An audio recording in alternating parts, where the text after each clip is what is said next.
Sorry, guys. So, beating Diablo 1 the way Blizzard intended. So, I'm curious about this, so let's watch this, guys. Did you know Diablo 1 has quote-unquote an official way to beat the game and Lord of Terror, pieced together from lore excerpts and even infamous retcons which told us much about the canonical path the hero once tread. So, pause spamming spells in your ultra-modded playthrough, as in today's video, we will be exploring the one true path that Blizzard intended the player to follow, and the reasoning behind some of those now iconic choices that shaped the entire franchise's story thanks to Diablo 1. It should be noted, this video is not a walkthrough of the game, but rather broad, important choices that shape the narrative as a whole. I don't recall that you have a lot of choices in Diablo 1, though. I do know that Diablo 1 was originally intended to be like a recreation of a Dungeons and Dragon campaign, where all the loot is basically just a dice roll. So everything that's why everything in the game is random. So all the loot is random. When you just open a chest, it's actually you roll dice like in Dungeons and Dragon. And the quest was basically a dungeon, one quest, like a Dungeons and Dragons quest.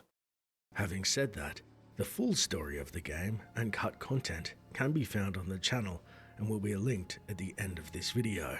First off, character creation is fairly straightforward, as assuming you've played Diablo 2, we know of the group of heroes and their fates of Diablo 1. Yeah, so some things that people don't actually know about Diablo is like every stories that you have, even though you play solo, in the lore and in the story, the actual characters that you can select are a party. So even though you're alone in the cathedral, like with the warrior, the wizard, or the rogue, in the story, they were like the three of them were together and they did the dungeon together as a party. Same thing in Diablo 2. Like in Diablo 2, it was like a whole party that actually fought Diablo. Party consisting of a warrior, sorcerer, and rogue, but it is canonically the warrior who triumphs in the end. But yep, he's the one who killed Diablo, but they were a party. We select the warrior, though now have a massive hurdle to overcome. In Diablo 1, the quests are a series of missions in which the character is sent, and offer advantages when completed, though none of them technically need to be completed, except for the Archbishop Lazarus and Diablo quests, which are keys, of course, to finishing the game. Importantly, later lore confirms the set of quests the hero canonically attempted, another roadblock some people may forget. And also, in Diablo 1, there's a very specific mechanic that all the quests in the game are based on the date that you actually create your character. So when you create your game, the game uses an algorithm and like a line of code, and it actually layers all the quests together, and you can't really have the exact same two lines of quests. And to make sure that you can do all the quests in the same not in the same playthrough, but to be able to do all the quests in the game, you need to create several games, because won't ever be like one game exactly the same as the other. And there's a specific combination of quests that can align to each other. So example, if you have like the Poison Well and the Skeleton King, I'm probably having this wrong because I don't have like the list of the quests that are available and not available when the other one is around. But there's example, there's like a hell pit somewhere, and this one is not open. If you have the Poison Well, and if you have the Dying Soldier in the front of the door at the beginning, you don't have the Skeleton King or something like that. So it's like there's probably like you need to do like 5 or 6 different games to be sure to have all the quests in the game. Quests in Diablo 1 Oh, he's explaining it. 6 blocks and randomized. 6. Meaning each I said 5, but it's 6. is unique, and canon quests can, theoretically, be missed. A great example of this is, if the wounded townsman is missing from the entrance to the cathedral, it means you I just said all that and he's explaining it anyway. Okay. miss out on the butcher quest and get the other 2 quests instead, being Ogden's Sign and Garbad the Weak. So, to remedy this, we shall be artificially creating a perfect playthrough where all canon quests are explored and the others remain optional. Thankfully, the mod which I use, called Beelzebub, makes all quests accessible in a single playthrough and all cut content to boot. Oh, really? I actually heard about that mod. I never played it. I never downloaded it as well, but either. But I really intend to play this eventually. Now that Blizzard got the rights back, I don't know if they're going to release a remaster of it or they're just going to release it again to make it work with modern hardware. But this is something I will eventually do. This is one of the very first PC games I've ever played. That like imagine like I was like 8 or 9 years old and I was playing this one. This is like it was a dream come true, man. It was a dream come true. Starting with group number 1, as we enter the cathedral, there is only one quest we can pick, and it's clearly the Skeleton King, being the Goliath skeleton of the town's former despot and king, Leoric, who we face again in Diablo 3. Although the game wrote the characters as random adventurers, another reason we must play the warrior is the fact he's later confirmed to be Leoric's son, Prince Aiden, and brother of the missing Prince Albrecht. Though it should also be noted, this was originally a controversial retcon, or metcon, as they're famously known, thanks to Chris Metzen rewriting swaths of the lore. Group 2 of quests still has us beneath the cathedral, where 2 of 3 quests will randomize. Perhaps the most famous recurring encounter in the series is where the party faces off against the god. Imagine when you're a kid and you just entered that room for the very first time. Like, even though like the graphics are very rudimentary and is very old, like holy shit, man. This one did hit hard as fuck when I was a kid, man.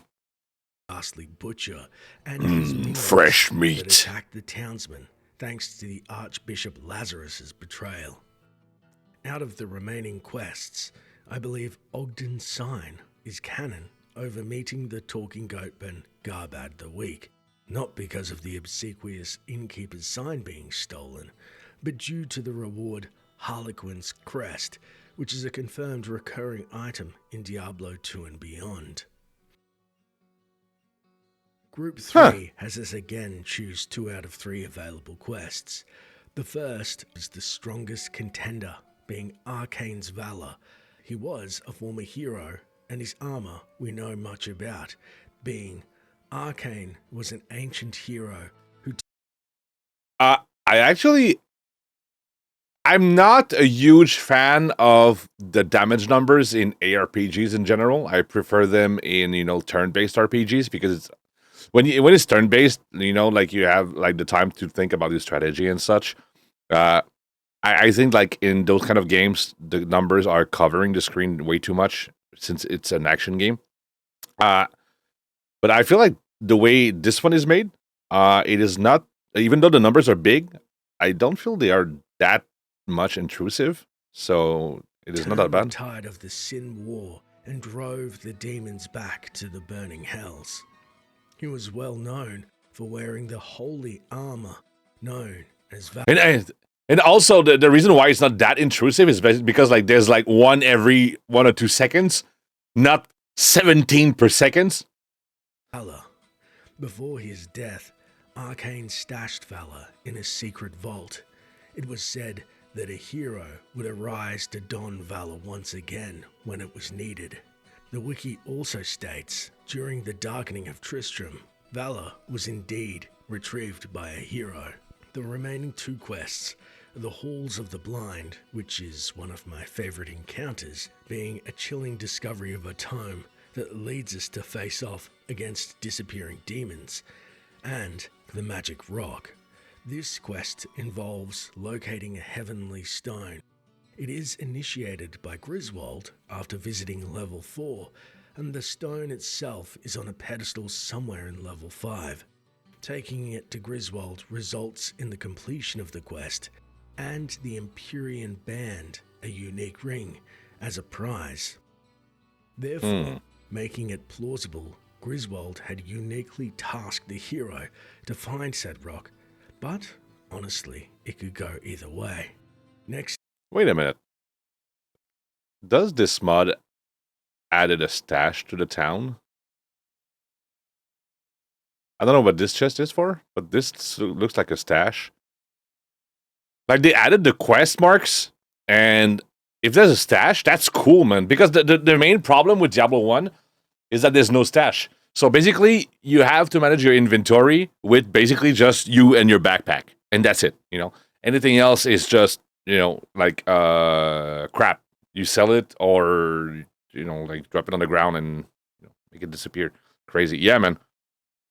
Yeah, I think this mod is very interesting. Maybe I will look into it after this video. Honestly, it could go either way. Next up is Group 4, again with 2 out of 3 quests to choose from. First, and perhaps most obvious, is the Anvil of Fury. This quest involves locating a powerful artifact of the same name, and is initiated by Griswold anytime after entering the cave section of the labyrinth. The anvil itself is located on a peninsula on dungeon level 10 and is well guarded. Once it is found, the hero must return it to Griswold to complete the quest, and as a reward, Griswold will forge his namesake sword, Griswold's Edge. I didn't remember that, man. It's been a while. One of the most powerful artifacts you can obtain, especially for the warrior. A lot of players used this sword to slay the Lord of Terror himself. However, I cannot confirm this is why the quest was canon, as oddly, the flavor text in Diablo 3 about the returning unique axe, Messerschmitt's Reaver, reads, "This mighty weapon once hewed its way through the demon-infested catacombs beneath the old Zakharum Cathedral in Tristram. Could it be the weapon that the warrior Aiden used to defeat Diablo all those years ago? It's instead Diablo 2 that verifies Griswold created this very sword, as it returned as a broadsword. The remaining 2 quests seem to be up to the player, being Zar, the Mad Wizard, encountered in level 8 of the Catacombs, or the hunt for a black mushroom for Adria, which results in a special elixir with a hefty reward boosting each of the 4 primary stats by 3. There is something very charming about the simplicity of the game. Like, it is so deep and complex, but at the same time, on the surface, it looks so simple compared to, like, so many other games, like, from the time. Like, this is why this game was a success. Because, like, it was just simple. You manage your inventory, you find new gear, your new gear shines on you, and you kill stuff. That's it, man. Like, no messing around, no big, like, a huge cinematic thing about, like, no. You just go, you enter the cathedral, and you kill shit, and that's it. That's so cool, man. 5 is the second last batch of the quests, and only allows the player to choose one from the 2 of the quests available. The first is Warlord of Blood, referencing the Steel Lord who guards the entrance to level 14 with his minions. However, taking precedence is the alternate Lakdanan quest that takes place on level 14 of the dungeon as well, and begins when the player speaks to the unique Blood Knight of the same name. Lakdanan and his killing of the former king, Leoric, is integral to the storyline, and he canonically makes a reappearance in Diablo 3, making him the canon version of the quest.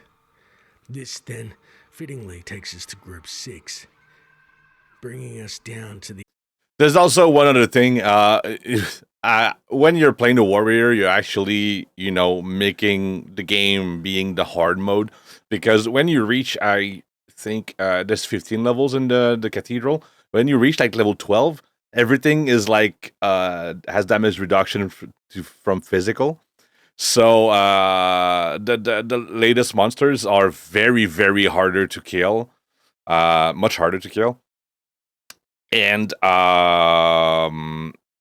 I think for the end game, the rogue was the best one, followed by the sorcerer, and then the The warrior. outskirts of hell, where the final 3 quests canonically all appear being the Chamber of Bone, facing off against the betrayer Lazarus in search of Prince Ulbricht, only to find Jafar, his dark man. master waiting in the bowels of the cathedral in his hellish lair, and the shocking discovery the boy had succumbed to the Lord of Terror's treachery long ago. It's then, after the Lord of Terror Prince is dead, Albrecht's when remains. the final fate of the warrior is revealed. Notification to stay up to date with the posts, and many thanks for making this series an absolute joy to play. As always, thanks for watching, and until next time, Wanderer.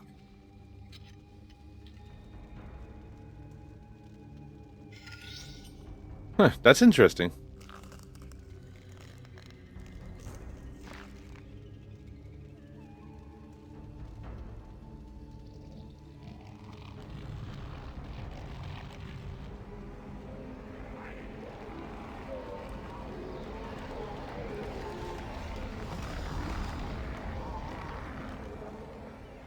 Yeah, and the trend of possessing bodies is coming from this exact moment.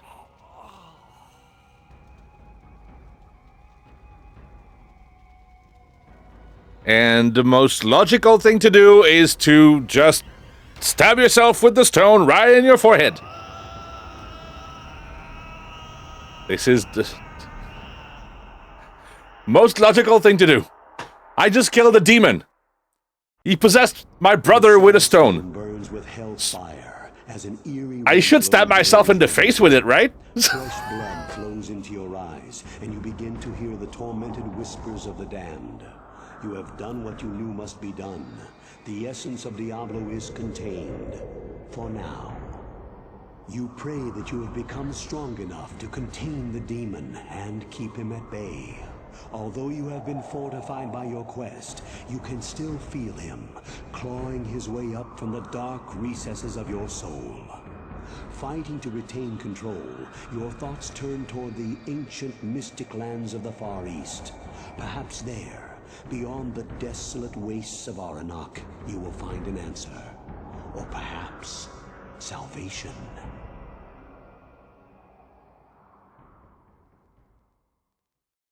So yeah, that was a good video. So if you don't know him, guys, DarkLOREDash, this guy, I've been following him for a few years now. He was doing a lot of things about Star Wars, and then he did a bunch of things about Oblivion, about Diablo. He does like a bunch of things about lore things, and he's using his voice, to do some dark stuff with the things, right? So like, yeah. So if you want to just give him a subscribe and shit, if you are interested in that kind of type of content, this one is a very good one.